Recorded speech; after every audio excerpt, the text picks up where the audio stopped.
एक बार की बात है, एक महान साम्राज्य का राजकुमार खलील अपने भव्य महल के कमरे में सो रहा था। रात गहरी थी, बादल गरज रहे थे और खिड़कियों से बारिश की बूंदें मोतियों की तरह टपक रही थीं। अचानक उसके सपने में एक चमकता हुआ सुनहरा उल्लू दिखाई दिया। उसकी आंखें दीपक की तरह जगमगा रही थीं और उसकी आवाज हवा में गूंज उठी। तुम्हारा सच्चा प्यार एक अंधेरी दुनिया में कैद है, सिर्फ तुम ही उसे आजाद कर सकते हो। खलील चौंक कर उठ बैठा, उसका माथा पसीने से भीग गया और दिल तेजी से धड़कने लगा। खुद से बुदबुदाया, ये किसकी बात थी? मेरा प्यार। लेकिन मैंने तो कभी किसी से मोहब्बत ही नहीं की। अगली रात महल की बालकनी पर खड़ा खलील आसमान को देख रहा था कि वही सुनहरा उल्लू फिर से प्रकट हुआ। उसके पंखों से सुनहरी रोशनी टपक रही और जमीन पर एक चमकती हुई राह बन रही थी। उल्लू ने अपनी आंखों से इशारा किया, जैसे कह रहा हो, मेरे पीछे आओ। खलील को यकीन हो गया कि यह कोई सपना नहीं बल्कि किस्मत का संदेश है। उसने अपना घोड़ा तैयार किया और सफर पर निकल पड़ा। रास्ता आसान नहीं था। वह एक ज्वालामुखी जैसे पहाड़ पर पहुंचा, जहां आग के लपटें उठ रही थीं, जमीन जल रही थी और उसका घोड़ा डर से ठिठक गया। लेकिन उल्लू आग के बीच से उड़ता चला गया। खलील ने घोड़े को हिम्मत दी, हौसला रखो, हमें रुकना नहीं है। घोड़ा छलांग लगाकर आग के बीच से गुजरा और दोनों सुरक्षित निकल आए। इसके बाद वह एक जंगल में पहुंचा, जहां ऊंचे ऊंचे पेड़ों की शाखाओं पर लंबे जहरीले सांप लिपटे थे। उनकी फुफकार से सन्नाटा कांप उठा। कुछ सांप रास्ते पर उतर आए। खलील ने तलवार निकाली, लेकिन तभी उल्लू ने अपने पंख फैलाए और उन पंखों से निकलती रोशनी चमकी। रोशनी देखते ही सांप पीछे हट गए, जैसे किसी अदृश्य ताकत से दब गए हों। फिर सामने एक उफनता हुआ नदी थी, जिसकी लहरें आसमान को छू रही थी। घोड़ा पानी में उतरा ही था कि लड़खड़ाने लगा। तभी उल्लू के पंखों से सुनहरी रोशनी निकली और पानी के ऊपर एक चमकता पुल बन गया। खलील ने घोड़े को उस पुल पर दौड़ाया और नदी पार कर ली। कई कठिनाइयों को पार करता हुआ खलील आखिरकार एक काले भयावह किले के सामने पहुंचा। ये किला एक पहाड़ पर बना था, जिसकी दीवारें बादलों से मिल रही थीं। किले के अंदर एक कमरे में चांदनी उतर रही थी। खिड़की के पर्दे हवा से हिल रहे थे और चांदनी फर्श पर फैल रही थी। वही रोशनी राजकुमारी एलिजा के चेहरे पर पड़ रही थी,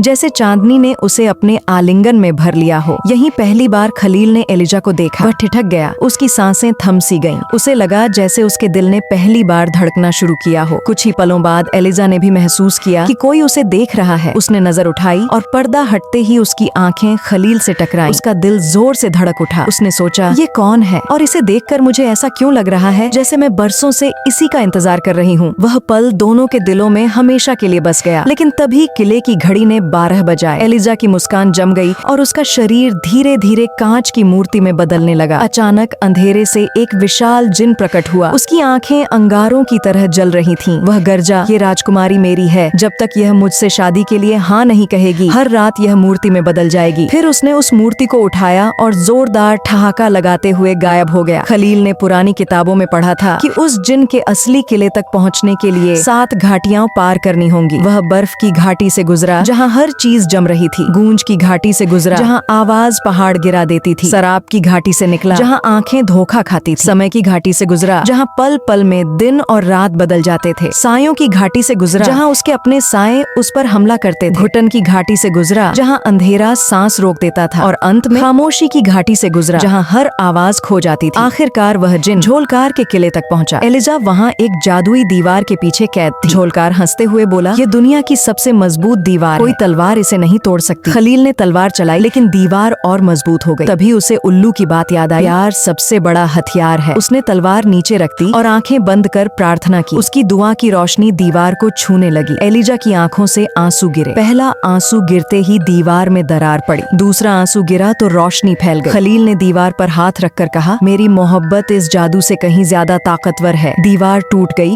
और एलिजा आजाद होकर उसकी बाहों में आ गई। झोलकार गुस्से से दहाड़ा और आग का तूफान छोड़ दिया। लेकिन खलील और एलिजा के दिलों की रोशनी ने उसके जादू को कमजोर कर दिया। एलिजा ने आसमान की ओर हाथ उठाकर दुआ की और खलील ने तलवार से रोशनी का वार किया। दोनों की ताकत मिलकर झोलकार पर गिरी और उसका अस्तित्व पत्थर की मूर्ति बनकर जम गया। एलिजा ने धीरे से कहा, मैंने कभी नहीं सोचा था कि कोई मुझे इस कैद से छुड़ा पाएगा। खलील मुस्कुराया, अब मैं तुम्हें कभी अकेला नहीं छोड़ूंगा। पूरे साम्राज्य में खुशियों की लहर दौड़ गई। गलियां जगमगाने लगीं, बच्चे फूल उछालने लगे और लोग दीप जलाने लगे। राजकुमार खलील और राजकुमारी एलिजा की शादी धूमधाम से हुई और दोनों ने मिलकर अपनी प्रजा को आशा और रोशनी दी। यह कहानी हमेशा याद दिलाएगी, सच्चा प्यार सबसे बड़ा हथियार है, जो अंधेरों और जादू को भी हरा देता है। अगर आपने ये कहानी यहाँ तक सुनी है तो दिल से शुक्रिया। आप ही मेरी असली ताकत हैं।